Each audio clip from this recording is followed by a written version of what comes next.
Now, of course, when the Prime Minister was a FIFO Prime Minister for the matters to do with Alice Springs, we called it out at the time. I told you about all of the media games around all of this.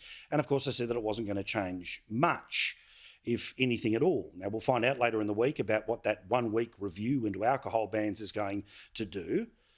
And I know I'm not the first person to recognise this, but just to absolutely undermine what priorities are for this Prime Minister, he spends more time flying to and from Alice Springs than he spent in Alice Springs. And just to rub salt into the wound of those of us who understand this is a problem that requires prime ministerial attention, where was he on Friday night? Well, he was at the tennis. All Australian Prime Ministers have to show their sport-loving bona fides, so okay, he was there on Friday. But then he was then there again on Saturday, and he was there again on Sunday. Now, all of that was taking place while, yes,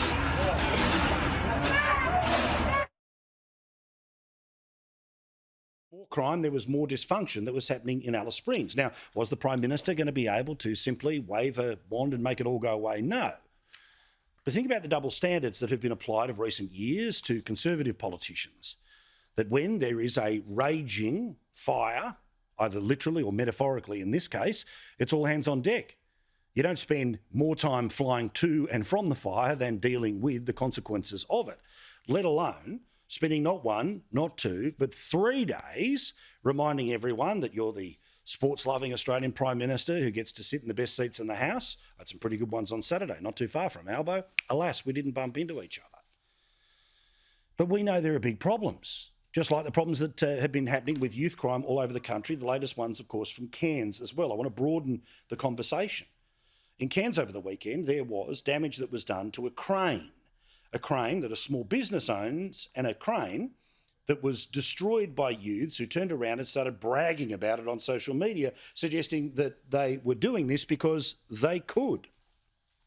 Some of the photos of the graffiti on all of this, I'm sure, is just a wonderful tingle for all of them that we're talking about it on national television. But for the business that now can't use its main tool of business, they have to now wait for replacement parts from not Brisbane, not even Melbourne. Germany is where they have to come back from. But again, priorities. First opportunity to go back to work. What's the Prime Minister talking about today? Arts policy. And as Chris just mentioned, Australia's getting a poet laureate. Well, that'll help everything that we need, be it cost of living, be it anything else, but we get a poet laureate. And amazingly, in the detail of the announcement today of hundreds of millions of dollars more money for the arts sector, one of the great traditional bodies that love backing the left, who of course always repay at election time by turning around and voicing Labor Party ads, and the news turns around and pretends that there's no quid pro quo between the amount of government funding that Labor throws into the arts sector and its political support for the Labor Party. Nothing to see here whatsoever. Believe it or not, an announcement today was made as part of this arts package for an art gallery in Alice Springs.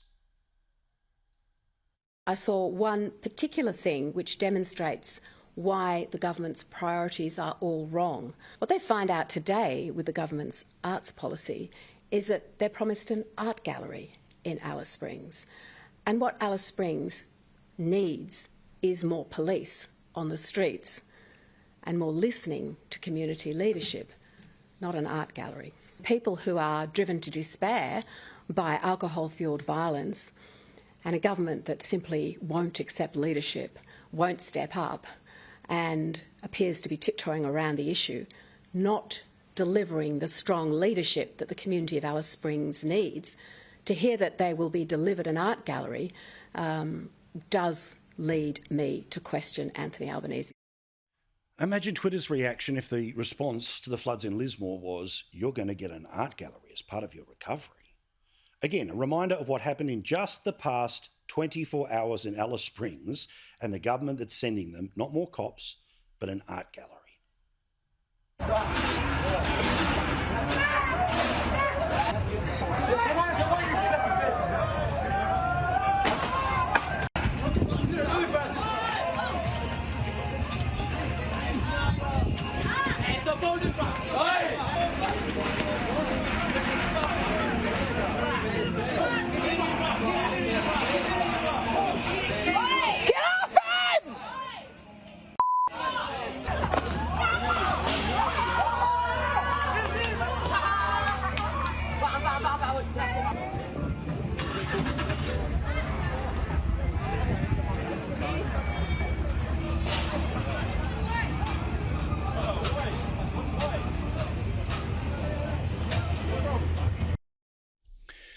cannabis, another example about the far left that is now just running roughshod. They're having the greatest time with the government, knowing that they've been able to get through the first 6, 7, 8 months of them being in power, the assumption being that they're going to be there for at least the next 10 years or so. Everything will be right.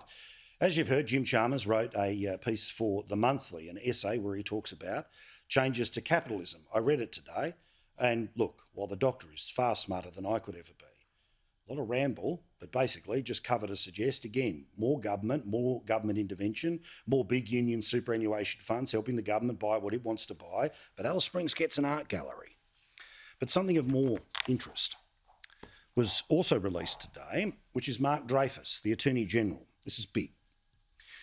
Now, Mark Dreyfus has decided to send a message to the family court, which is now going to change the way that things will be adjudicated when it comes to the custody of kids and the difficulties that families go through when they eventually get to family court. Now, I know every single case is different and there are all sorts of imbalances about the different parents that turn up.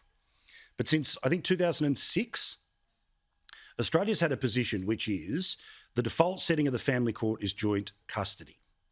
This government is removing that. Now, they are not removing the capacity for joint custody, but they are saying that the bias is now no longer about joint custody. Instead, it's about the maximum interest of the child. Now, while that sounds benign, it now means, as opposed to fathers being able to walk in with an equal footing to mothers, and often it is fathers that get disproportionately affected by decisions of the family court, there is now going to not even be the presumption of 50-50. We don't start at 50-50. This is a major change that happened today, but surprise, surprise, you didn't hear much about it. And again, as the far left is running roughshod across Australia, because Australia voted for a change of government, has consistently returned left-wing governments at the state level, I'm going to make a prediction to you that is not advocacy, but it's a prediction, and it's about cannabis. I believe that cannabis is going to end up getting legalised in Australia within the next 4 years. Again, regardless of whether you like it or not, and please don't judge me for just wearing a green jacket to make the point. Why do I think this happens in the next 4 years? Well, legalised cannabis MPs have been elected to a couple of parliaments around the country and were not insignificant in some of the numbers they were able to pull at the federal election, but most importantly at Victoria, which was the first state in the country to formally legalise euthanasia, whose Premier has said that they are overtly the most progressive jurisdiction in the country. The legalised cannabis people need to vote with the Greens to allow the government to get anything through. So you would imagine these politicians, any single issue politician, says, all right, I'll give you everything you want for the next 4 years, but you need to give me one thing in return. And another reason why this is being advocated for today, and why I think at some point in time governments all around the country will end up doing this, and don't get me wrong, I think that a dumbed-down society and a drugged-up one is a bad one, but still, the Greens were able to get some details out of the Parliamentary Budget Office. These were the same people who did all of the costings at the last federal election for the Labor Party, and that seemed good enough for Australians. If you put a 15% tax on cannabis from now until about this time in 10 years' time, you get about $28 billion. If it's a 25% tax, it's $36 billion. Now, the reason these taxes end up being quite attractive to government, apart from the huge amount of money, is, of course, they're entirely voluntary. It's your choice to drink, and therefore, when they increase the taxes on alcohol, which is now going to push us towards $12 a schooner, yeah, that's right, $12 a schooner, or $60 a pack for a packet of cigarettes, well, of course, the best way not to pay the tax is to not consume. Now, to give you an idea of just how much money is around in vice taxes, if you took just 1 year of the federal budget and pushed it out to the same period of time that they measured when it came to cannabis, tobacco taxes will raise for the federal government a astonishing $124 billion, B4, billion dollars. So easy money with a constituency of people that are clearly big enough to get people elected to Parliament. And ironically, of course, the Greens who do the funding on all of this are also the people who believe that we should cut back on tobacco consumption. So please help me work out which smoke is allegedly better for you. But it was this particular suggestion where the Greens take a thought starter and turn it into a, you're kidding me. But remember, they're in the driver's seat. David Shoebridge, who's the bloke who did the work here and asked the Parliamentary Budget Office to have a look at this, well, he's turned around and suggested $28 billion. That's enough to build affordable houses of 280,000. or raise JobSeeker by $80 a fortnight. So what a brilliant idea. Increase the dole by legalising cannabis that presumably will continue to be purchased by people who are, among others, on the dole. Okay. As for the rest of us in the real world here, we know that housing affordability, the cost of homes is always really important, but the big worry for a lot of people around the country right now is, of course, interest rates. The Reserve Bank is expected to put them up again, but there is a suggestion from the Deutsche Bank that it could go up 4 times this year, and the rate will end up hitting 4.1%. That's the cash rate, let alone what you end up having to get out of your financial institution, which, of course, starts us off on, again, a conversation about cost of living, where opinion polling today has told us that in the New South Wales election coming up in a couple of months' time, the number one issue is apparently cost of living. Something like 93% of people are concerned about the cost of groceries, and it will factor in as a major issue going into the next election. But forgive me if I don't quite believe people here. Not because it isn't a massive issue. We talk about it every night. We know people are hurting right now. But remember, at the last federal election, cost of living was allegedly the number one issue.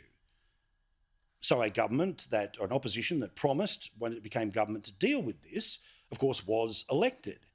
It has then done nothing in the entire time that it's been there to do anything about cost of living, and there have been 7 interest rate rises since. Of course, we're talking about Grim Jim and Each Way Albo. But what has been the collective punishment given to the Labor Party for its inability to go anywhere on cost of living? Nothing. They keep going up in the polls. And if, by the way, it feels like the media doesn't talk about cost of living as much as they used to, you'd be right. Because we had a look at this, and media mentions across the online news space, radio, television, newspapers, and compared the mentions of voice to parliament versus cost of living. And you can see by some margin, the media is talking about voice to parliament rather than apparently the issue that 93% of people will decide in our most populous state who will be its government, or 88% of people say is its number one issue when it comes to federal politics. A few other quick things worth mentioning. You've got to go and check out an article that was in the Telegraph today in Sydney and repeated in the Courier Mail, Herald Sun, and lots of other papers around the country that shows 2/3 of senators and half of all federal parliamentarians ended up missing at least one day of parliament since it returned in the middle of the year. Remember, minimum salary, $200,000. It's not, in terms of parliamentary performance, a job that any of them have to do for 52 weeks a year, but there we go. Also, as many as 55,000 Chinese students may be coming back to Australia much sooner rather than later. In fact, China has said you cannot study overseas via Zoom. You've got to get off your backside and come to places like Australia. And apparently King Charles wants to not just get Prince Harry to attend his coronation, but he may end up doing an interview with the BBC in the next couple of weeks to respond to everything that his son had to say. Meantime, it's always good to see Conservative politicians push back against a media that will never give them credit for doing so, but 2 examples out of the United States. First, this little exchange about Biden and his documents. They raided Trump's home. They haven't raided Biden's home. Because Biden didn't defy a subpoena, Congressman. He defied a subpoena. By the way, he had 60 days to comply with the subpoena before they actually executed President the search Trump warrant. had documents locked in a room with Secret Service protecting him. President Biden had documents in his garage and in a think tank that was funded by the Chinese. I think there's a difference. They took pictures of the documents at Trump's house. They took no pictures of documents. In fact, it's not just me who would like to know what went on here. Senator Warner said it last week. He would like to get a briefing. He wants to see the documents. No, and guess what? The FBI is saying no, but they took pictures of the folders in Trump's home. The issue is not whether what Joe Biden did. No, the issue is equal treatment under the law. That's the issue. No, the equal issue is treatment under the law. You do not seem to ever see the same conspiratorial problems when it's a Republican. Those were all investigated for 4 years, and they continue to do it. No conspiratorial thing, but of course, Russia hoax, all the rest of it, pushed by MSNBC, NBC News, and the rest of the establishment. And another example, even though he has a wafer-thin margin and anything can blow up at any time, he was the Republican Speaker of the House, pushing back twice as hard. 70% of the House GOP members denied the results of the 2020 election. You put many of them on very key committees, intelligence, homeland security, oversight. Why are you elevating people who are denying reality like that? Well, if you look to the Democrats, their ranking member Raskin had the same thing, denied Trump or Bush was in there. Benny Thompson, did you see those numbers that we just put up there? Yeah. 70%. Did you also be fair and equal where you looked at Raskin did the same thing? Benny Thompson, who's a ranking member and was the chair. These individuals were chair of the Democratic Party. I'm asking you, as leader of Kevin McCarthy's House, why you made these choices. These were your choices.